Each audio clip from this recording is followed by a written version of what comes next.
Okay, welcome back to part 2 of our continuing coverage of polymer matrix composites. And I'm going to start off this morning with a little description, some qualities and benefits that these polymer matrix composites have. The first one is what we call design flexibility. They very much can be designed specifically to an orientation of a particular stress on a particular component, similar to what we might have talked about when we were talking about forging operations. But these reinforcing fibers, which come in all kinds of fabrics, mats, woven rovings, single yarns, all can be run parallel, or different types of weaves. In fact, I've got a little diagram here for it. It shows you some of the different types of the actual weaves that these fabrics, reinforcing fibers, come in. Standard traditional plain weave, a basket weave, twill weave, crowfoot, satin, or whatever. But anyway, you can see there's a lot of different types of weaves that go into these, and they're all specific towards different types of potential properties that would be hinged around specific design stresses. So, and the other interesting part about this is that again, similar to what we call in forgings, is that you can orient these fibers. They can go a variety of different ways, and they all don't have to just be like a plain weave like this. I mean, they could obviously, but the interesting part about that, you can lay one layer or one thickness going this direction, and then you come right over on top of it with another layer rotating it 45 degrees, and then you'd be coming like this, you see. And so now you've got complete directional components to a structural aspect of this whole design, this whole product. And then you can go back and do another layer, et cetera, et cetera, et cetera. So they have the unique quality of basically pinpointing where you need something, what type of stresses you might have. And again, they can all be just, running one direction if that need be the case. So it's a lot of possibilities and diversity with respect to these. And they can be formed in almost any three-dimensional shape with specific, again, I was telling you about layering and or what we call core enhancements. Let me mention that to you too, because let me see. You can also take them, and if you can get a certain amount of flexibility with these by layering them, and this is looking at a side view, by layering them, and let's say they have two layers, all right, and they'd be contacting one another. But if that gives too much flexibility, you want to stiffen it, make it more stiff, you would simply just take and put what we call a core material, which could be either just foam, piece of foam core, or it could be honeycomb. You've seen these honeycomb sections, and so you would put a core in here. Can't write without messing this up here, but this would be considered a core, and then you simply just take and sandwich this core with another layer on top, and maybe two layers on top. But it doesn't really, just one layer would be enough. But this would significantly stiffen up this entire structure, even though this may be only 125 thousandths thick. It's enough to completely make that piece, instead of a little bit flexible, completely rigid. All right, completely rigid by adding this core element into a PMC formed component. So these core enhancements are really, really possible to stiffen up a design to make it stronger with respect to its resistance to bending. Obviously, E. So a lot of potentials with respect to this material, how it can be oriented, how it can be put in, like I said, with these core sections, etc. Okay, the other one is something that also is concerned because it has dimensional stability. Obviously, most steels and such, we don't have that with respect to dimensional stability when metals are subjected to lots of different, either mechanical or especially environmental stresses. They're going to flex, they're going to elongate, they're going to shrink, etc., etc., etc. But PMCs maintain their shape and functionality, dimensionally speaking, in both mechanical and environmental stresses. All right, so that's something very, very good benefit to have for a particular material, and especially this material system. The also has a high dielectric strength, has outstanding electrical and insulating properties. Dielectric strength basically is how much voltage, amperage that can go through a material without it just disintegrating or exploding, essentially. And this material has an outstanding, what we call dielectric strength, but cleverly enough, it can also be made conductive if need be. So depending on what the reinforcing fibers might be. So also you might imagine corrosion resistance is another one. They do not oxidize or degrade from most environmental conditions. So ultimately they have a long service life and a relatively low maintenance involved in them. Also, parts consolidation, because of this overall molding process, and I don't want to get into the processing of this, but because of the way these are molded together, they can replace many mechanical assemblies that have a lot of different individual components that are mechanically fastened together, so they can bring them all together into one unit.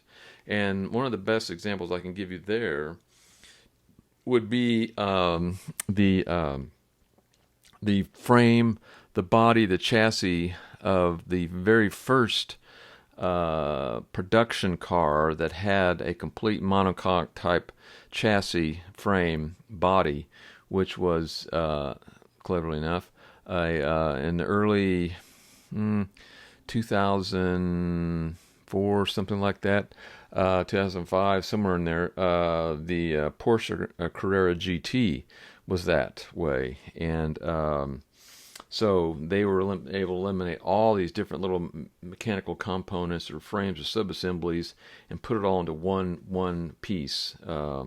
And I think the whole chassis and body and frame only weighed about 250 pounds. So it was an amazing accomplishment. And then last but not least here, they can get standard structural shapes. Just like you can metals, steels, aluminums. You can get you can get angles, channels, beams, both rectangular and square tubing, and then of course round tubing. All right, and as it so happens, I happen to have a piece of square tubing right here, and this is a nice section. You can see, where's the camera? But this is a nice lightweight. Obviously very rigid, very good anti-corrosive properties to it. Can be fabricated. Obviously can't weld it necessarily, but mechanically fastened. It can work very well, or even better, adhesively bonded. These materials go together very, very well. Okay, so now what I want to do is go over some specifics. And specifics with respect to what composites, there are two major components to a PMC. There is what we're calling the matrix, which is basically just the resin or the actual plastic, which normally is going to be a thermoset type material. And then there's the reinforcing fiber. So I just want to go over some of that with you.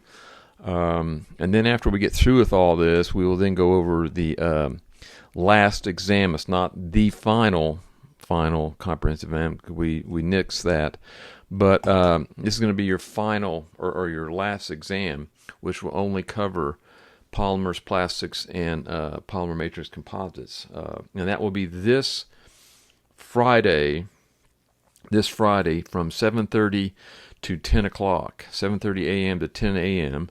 And this Friday, May the 8th.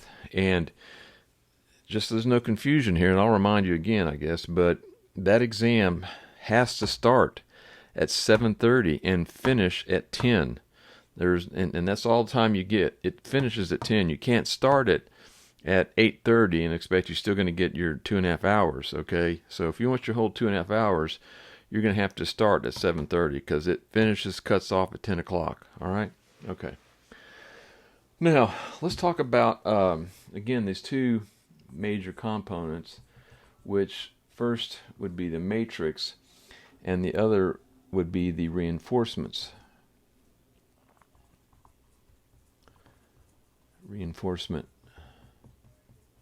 fibers. Okay, so the matrix. What are the overall roles of the matrix? What purpose does it serve?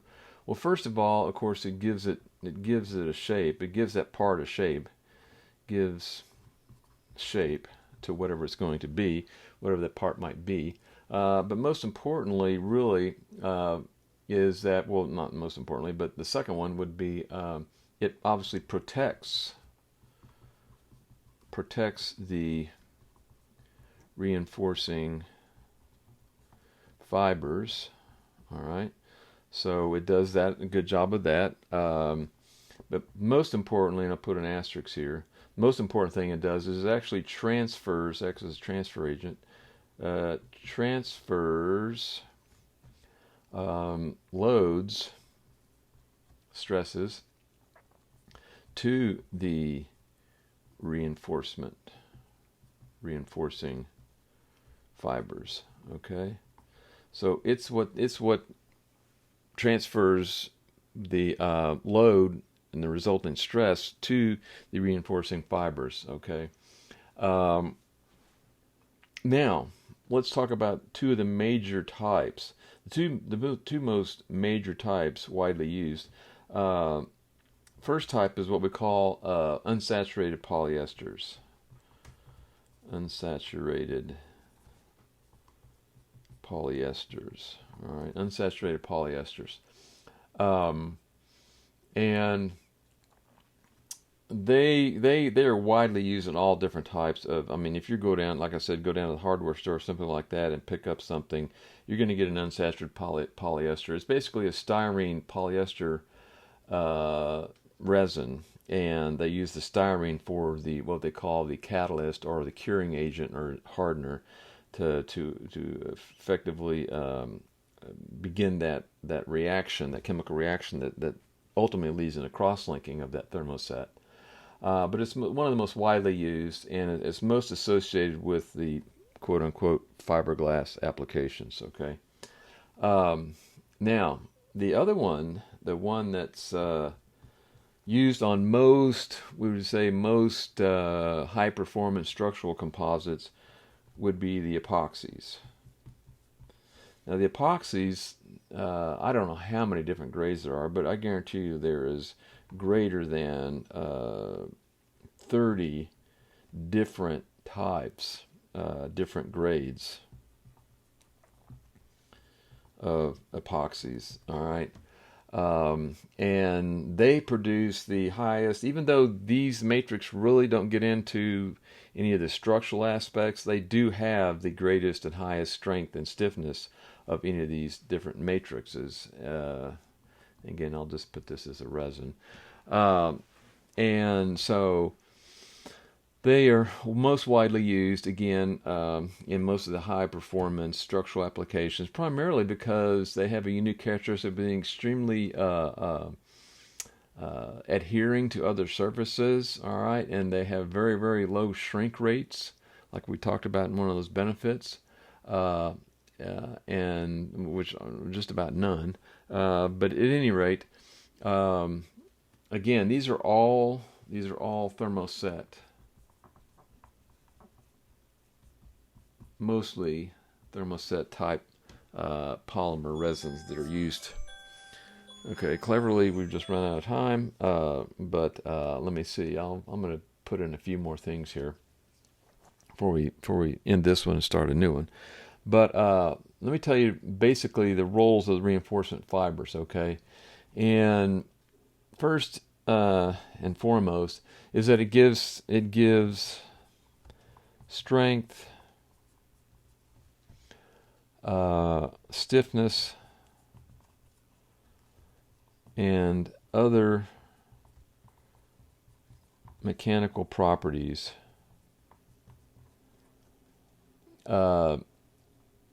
to the composite component. Okay, that's where all the strength comes from. It's the load-bearing member. All right, it's the load-bearing member.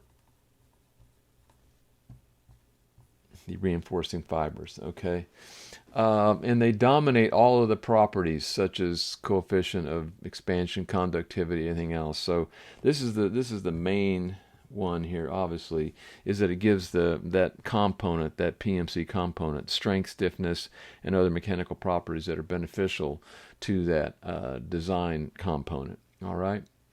Now, while I'm here, let me just briefly put the three basic types. First, we've already mentioned is glass fibers, and we'll go over these a little more detail in the next installment here. The other one is called aramid. All right, aramid, which you may know the trade name of Kevlar. All right, Kevlar. And then the last one, of course, which everybody knows about, would be carbon / sometimes graphite, but carbon fibers. These would be fibers here. Okay, so those are the main ones. I will talk a little bit more detail about these, and then we'll talk a little bit more about. Once we finish all this up on this next video for sure, hopefully, then we'll talk a little bit more about what's left, which is basically that last exam on Friday. So we'll talk to you then.